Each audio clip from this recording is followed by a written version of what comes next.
I'm so excited to bring this interview to you guys because I feel that this story, her story, Vernita Thompson's story, is going to resonate with someone and let them know that it does not matter what it is that you are standing up against. As long as you have God on your side, which we do, you can overcome it.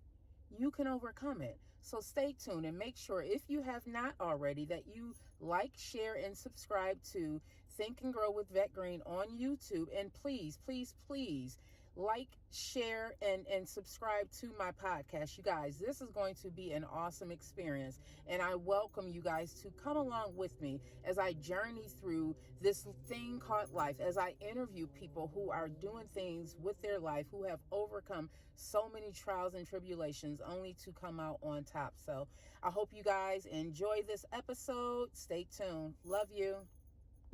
All right, I'm just going to roll it while we're going. Let's say a prayer. Yes. While we. All right. Father God, I just ask that it's just you and this between the two of us, that you come through, because I feel like somebody needs to hear this testimony. I feel like somebody needs to hear what Nita has gone through and how she has overcame everything that was thrown against her. I feel like that somebody right now is suffering, and they do not think that they will be able to come through it, and her story is going to help uplift them out of that darkness that I realize can capture you and hold you hostage, Lord. Yes, So Lord. I ask that you bring your presence in between us right now. Yes, Lord. Come through, Lord. Come Yes, through. Lord. Amen. Amen. That's my prayer. Amen. I just gotta Look. be me. Amen. No, look, Auntie, you good. You good, Auntie. All right, Miss Thomas, right? Thompson. Everybody forget the P. That's First, I want to say congratulations. I am so proud of you. Thank you, Auntie. I am so proud of you. I Thank really you. am. Because I know what it looks like when you grow up around certain environments and you are told or you feel like you can't amount to anything. Yes. But you did not become a statistic. Yes, I did not. You did not become a Praise statistic. God. Teenage mom. Yes. 14. Yes. Son. Yes. But God. But God. But God. But God. You became something that people are going to look at and be like, I can do that too. Amen. Amen to that. Amen. So, tell us about yourself. Tell me about yourself. Okay, so I just graduated with my MSW, which is my Master's in Social Work. At the age of 14, I got pregnant with my first child, my oldest son. I had him at 15. I was in my ninth year of high school.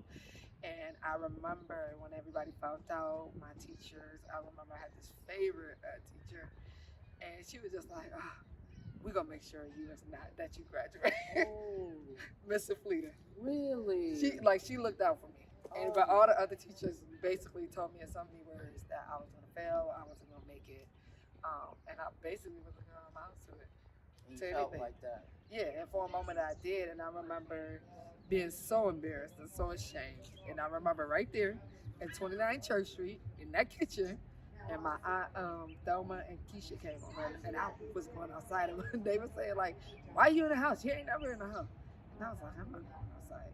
And I remember they both said, "What you ashamed for?" You're not the first, it won't be The last, basically. Yeah. And I remember they was like, "Don't be ashamed of nothing you do."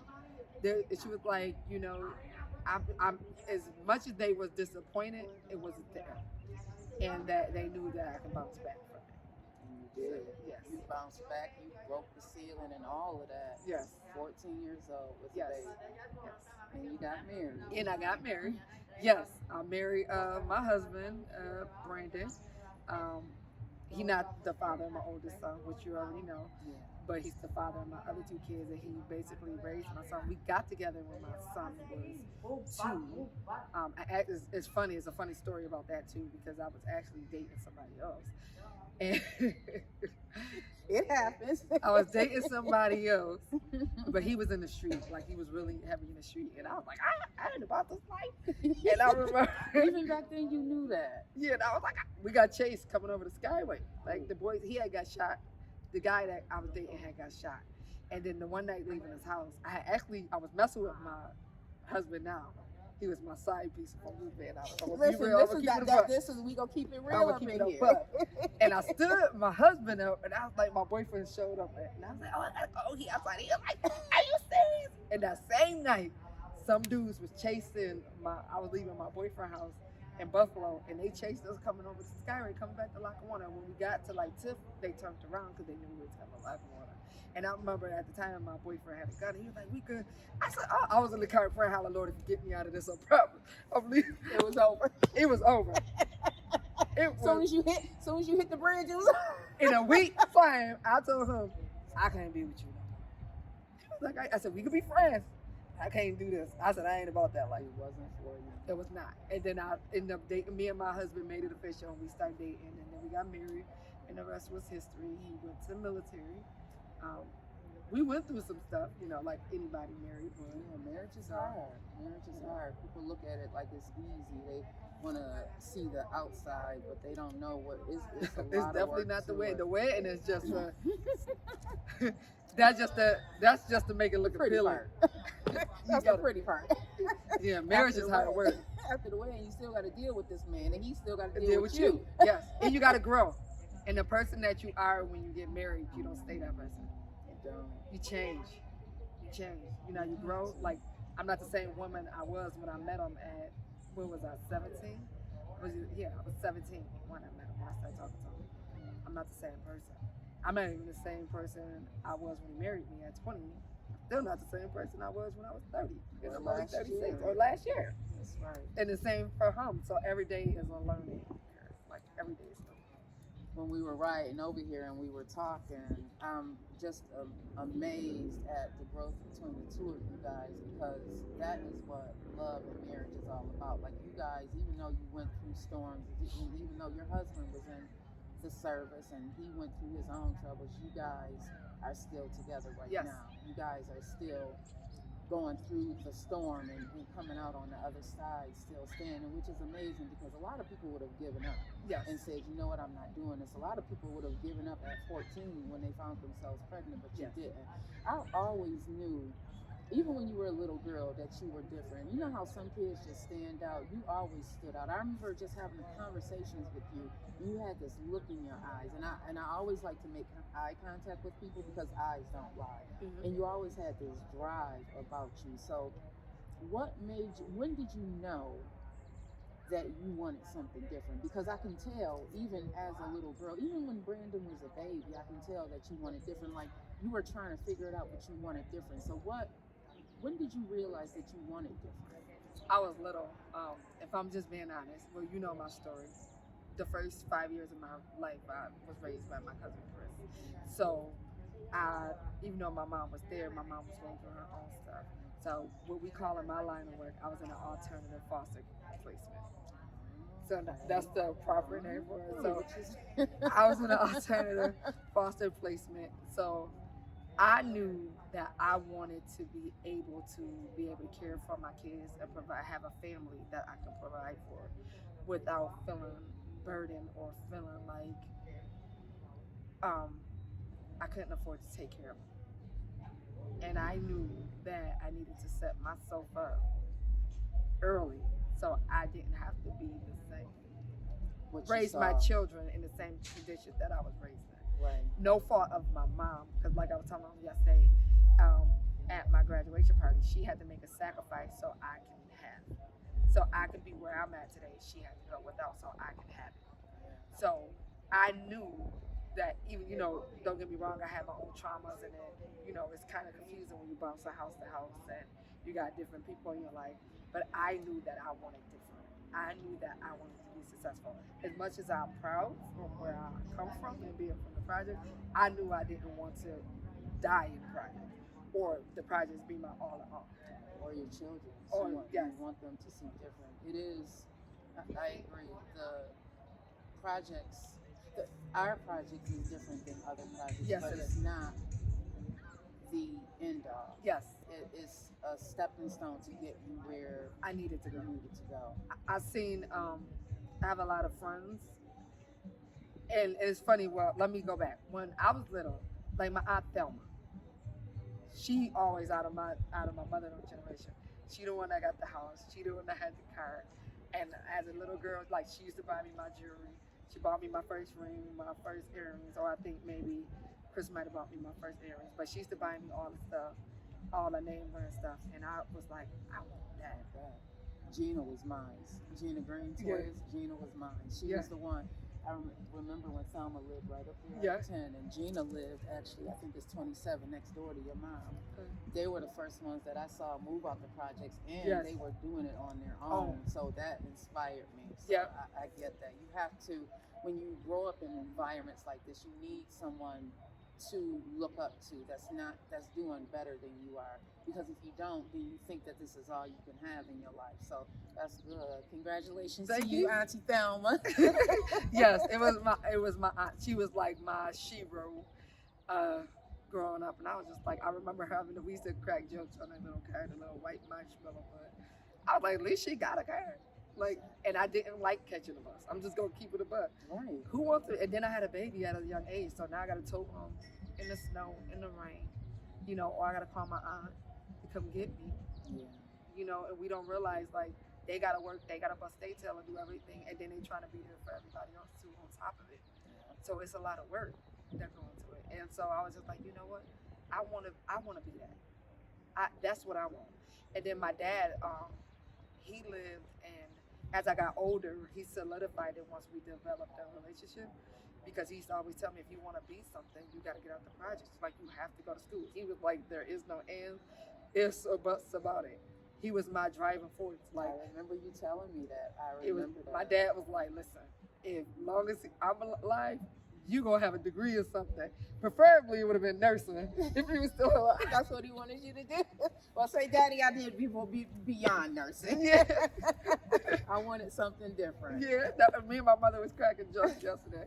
Because I told her, I said, if he was alive, I would be a nurse. I probably would have got my social work degree eventually, but he would have been like, you're going to be a nurse. He paid for everything.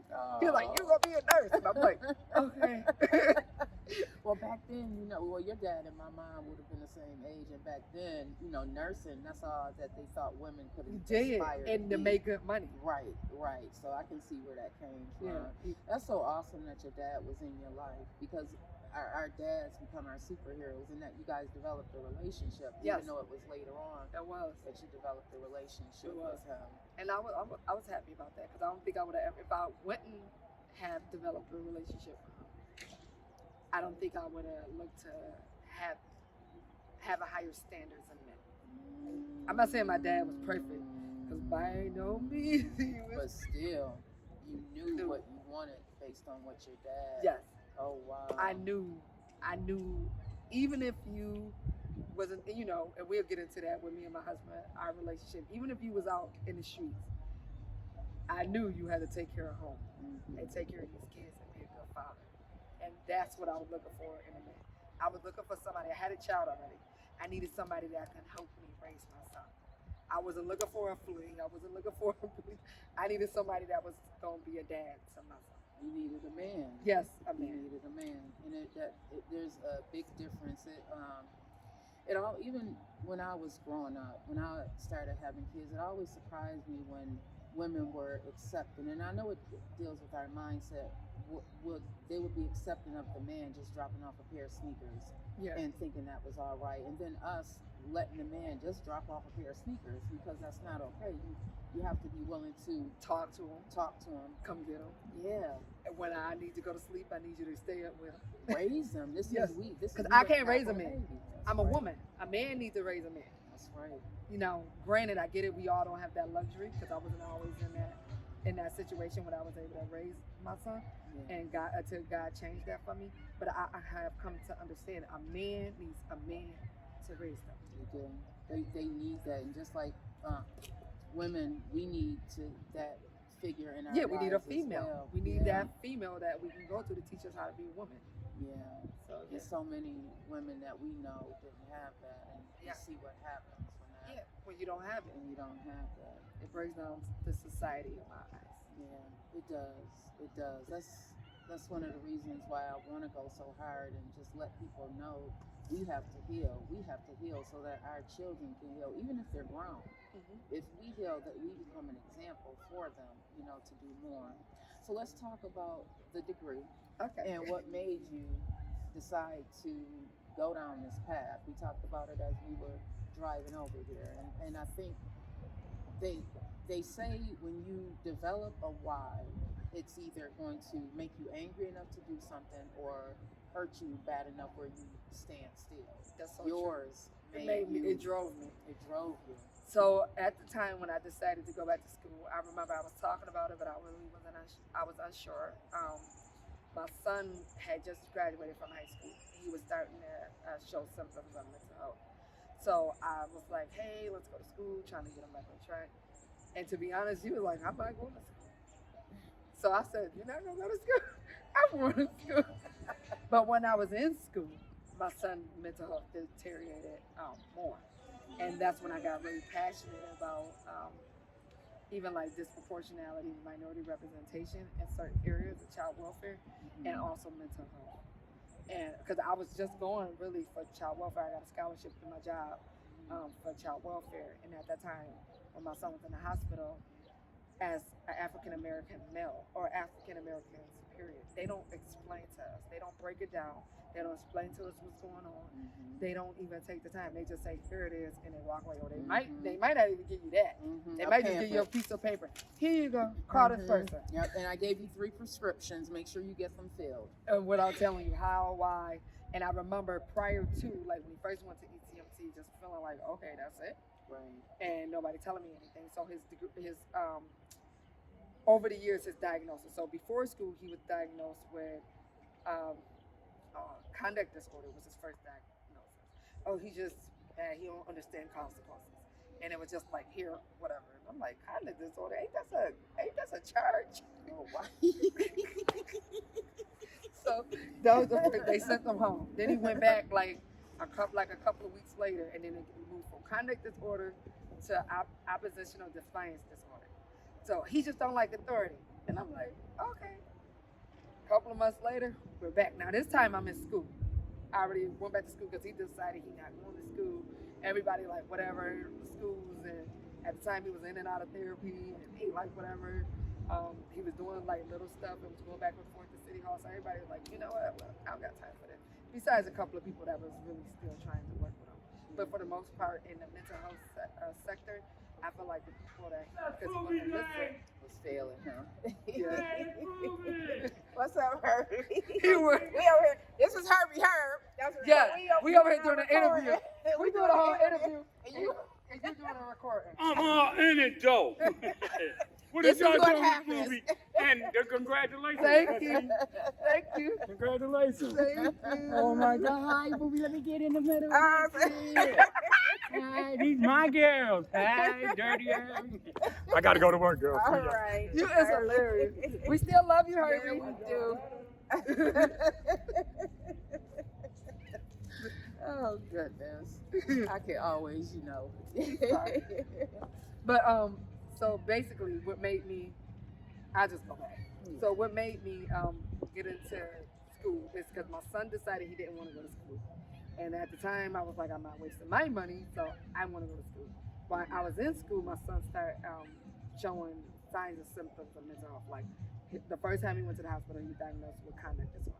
So I'm like, isn't that ain't that a police charge? They didn't give me anything. They just was like, okay, so I'm lost. I'm not at school at the time. Mind you, I have no idea. So I'm on the internet trying to figure this thing out. So you just started doing your research. Went back to the hospital. He got diagnosed with oppositional defiance disorder. Still, he just don't like listening to authority. At that time, he was getting in trouble with Oklahoma City courts. He was doing like petty stuff, bullying people and stuff like that. And I will say, some of the police officers, they do care. They were trying to work with him, but at this time, he not hearing it. He don't want to listen. Yeah. He in and out of court. His therapist getting tired of him. Everybody getting tired of him. Yeah. A couple of months later, we're back. Now, mind you, I try to get him to go to school to try to get him to change his behaviors to get him on the right track. He didn't want to do it. So I ended up enrolling in school. Me and one of my friends, she was like, come on, let's go to school. We went back to school. Now we in it.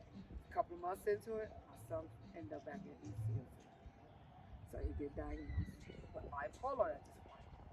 Still just do. And I'm like, I'm in school, give me some, information. They still, they wasn't listening. And they like, whatever like that. They gave me a little bit of information, but they didn't really give me too much. Yeah. He goes back last year. Now I'm in the thick of it. This was last summer. Now this was like my hardest semester, everything. Now I knew he had mental health, so let me rewind.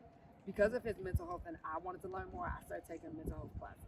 So at the time I was in psychotherapy. I might not use that right. Not psychopathology. Yes, psychopathology. I didn't do psychotherapy yet, but I was in psychopathology class with my professor. He's a psychiatrist. And at the time, my son ends up in the hospital. So I'm telling, and they changed the diagnosis from bipolar to schizoaffective. So you're in school. You're a mom. Yes, It's COVID.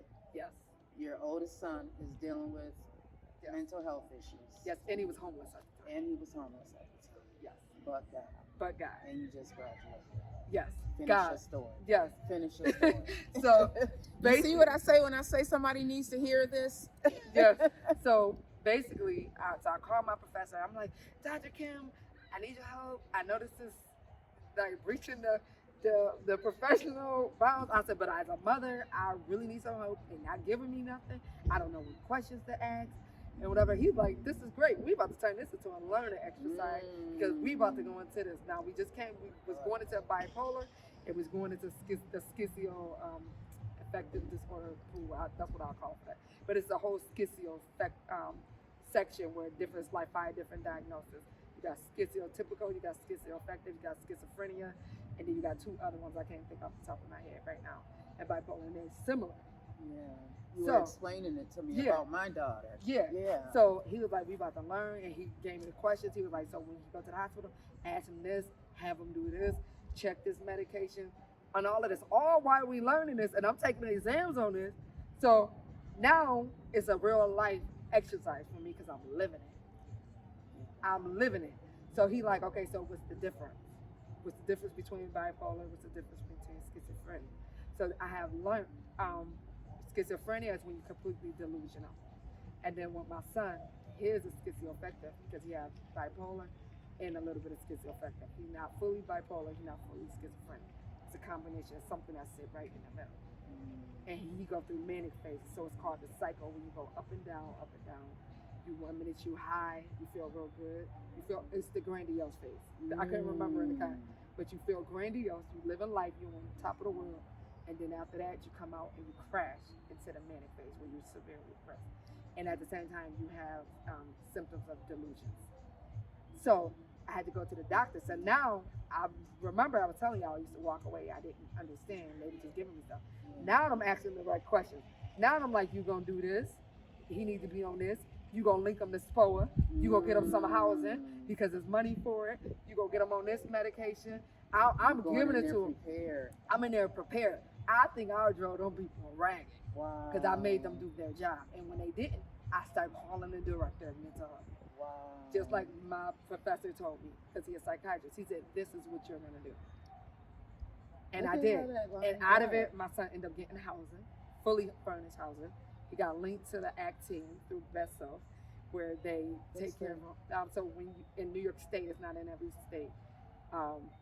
When you're in New York State and you have mental health, if you're homeless, they link you up with a team that works with you. So you have to be bipolar and up, like severe mental health.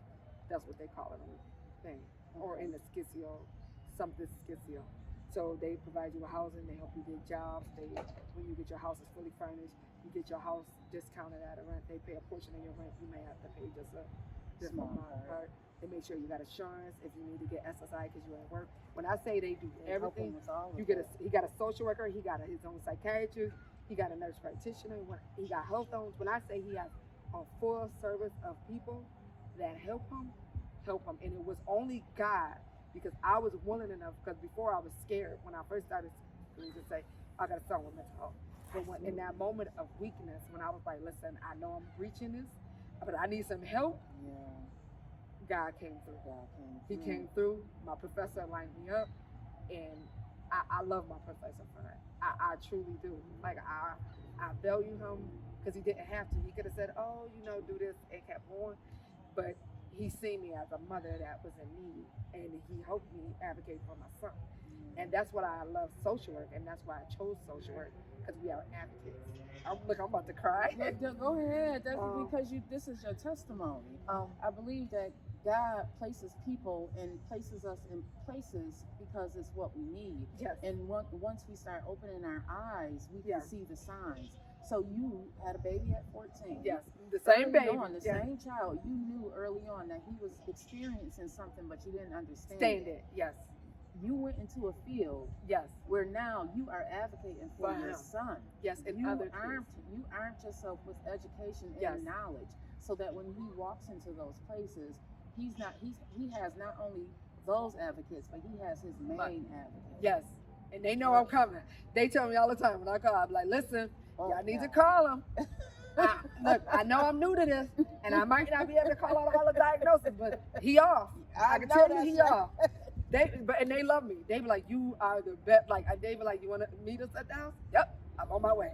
And I'll tell them, yo, we're going to see whoever we need to see. And I'll give them a look. I'm like, I'll be there at 2 o'clock, and we're going. Like, I love them. I have to give kudos to this team because they are phenomenal. They always be like, oh, you are the best. I'm like, y'all are the best.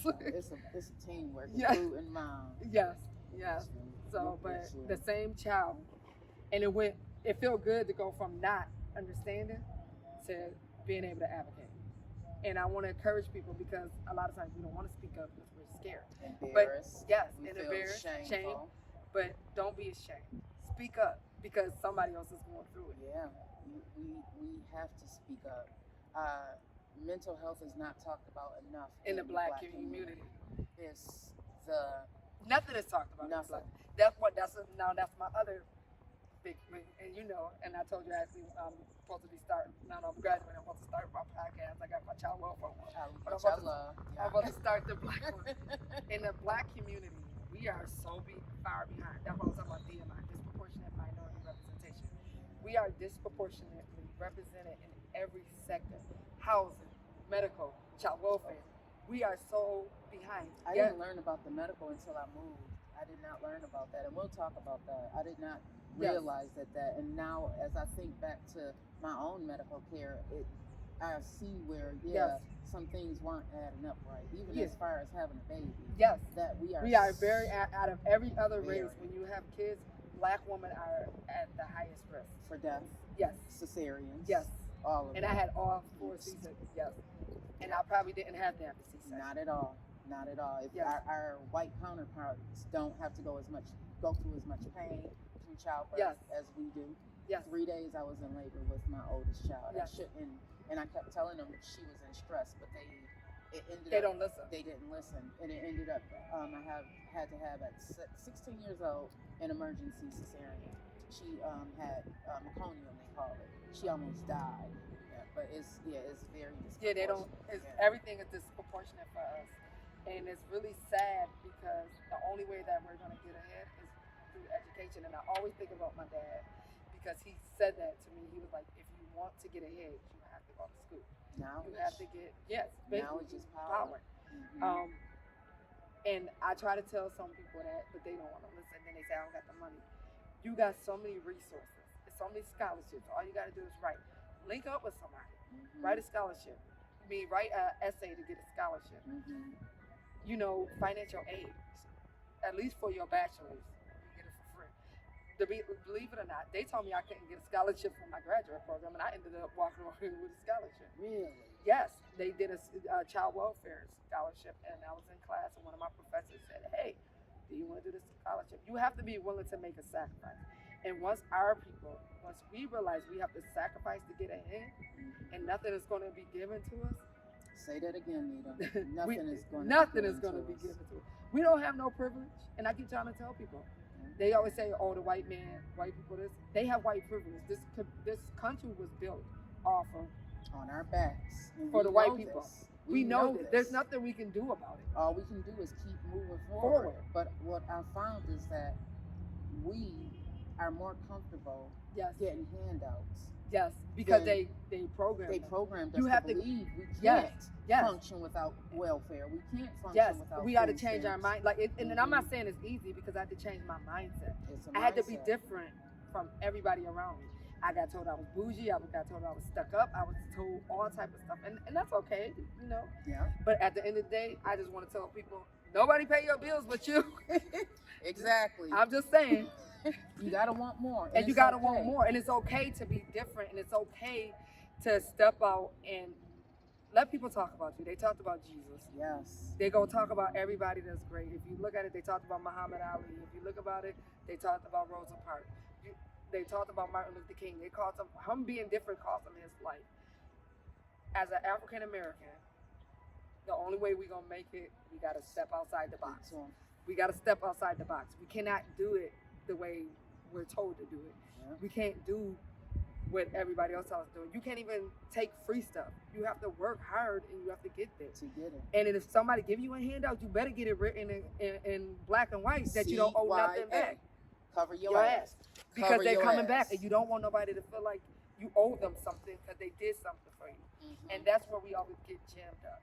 And it also, when we are getting a handout, and not to say, because I've been on food stamps, Medicaid, Yeah. I had all of that, but we have to get it in our heads that is just to help us get to the And next you're right, level. you're We right. shouldn't I'm stay glad you stuck said that. there. Yes. And that's where people get it messed up, and And they I have- think that they can't function without getting those services, but you can. All you have to do is be willing to work hard at it. It's going to take some work. It's going to take time too. Yeah, Be patient. time, yeah. Be patient. That's big. If I could tell anybody, be patient.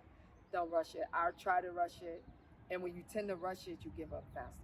So this is a perfect segue to our conversation. We decided to do it on the benches because my niece Nita and I, both back in 2006, we were not living in Lackawanna, New York, where we were born and raised. We were actually living Out of outside. state. I was in Delaware, I was in California. and we both Came back came 2010. back, ran back.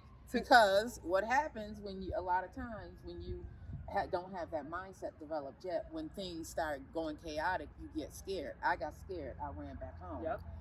We talked about it. Yes. You came back home, no job, and we were sitting on these benches, and we were talking because we knew even back then that we had seen something different. Once you start seeing something different, you start wanting different, and Yes. we both saw something different. It wasn't this box and I love Lackawanna. I do. I do too. But it is not the end all. This Yeah. is not the world. And many of us get stuck thinking that this is the world, but it's not.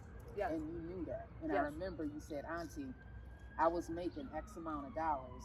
Now I don't have a job, but I'm used to this. You couldn't see yourself not in that same place. Yes. And look at you. Yes. I remember coming home. Me and my husband actually was separated at the time. He was going through his stuff. He was dealing with PTSD. He was out there. He actually at the time he left me. It's no secret. Yeah. He was just like, you know what, go here with the kids.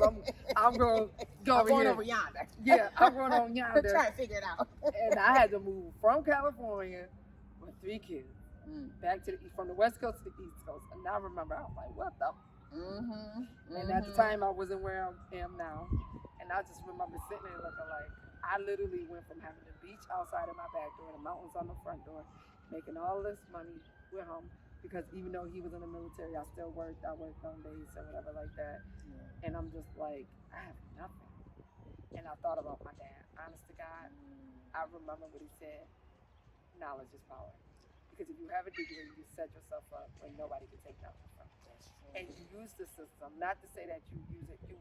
Okay, because we pay taxes. Let me clarify this, because I don't want you to be like, oh, she said you can't take your hand up. We all pay taxes, hopefully most of us, into a system so we can use it when we in need. Use it to where you need, as long as you need to set yourself up so you don't have to live off of it. Right. It's a difference from using it to get ahead than to living off of it. Right, and that's where we get stuck. We begin to, our parents lived off of it, our grandparents may have lived off it. Because that's during them times they did that so that they wouldn't get ahead. So when you live off the system, you stuck. You can't go forward. Yeah. But I remember having that conversation with my dad that he wanted more from me.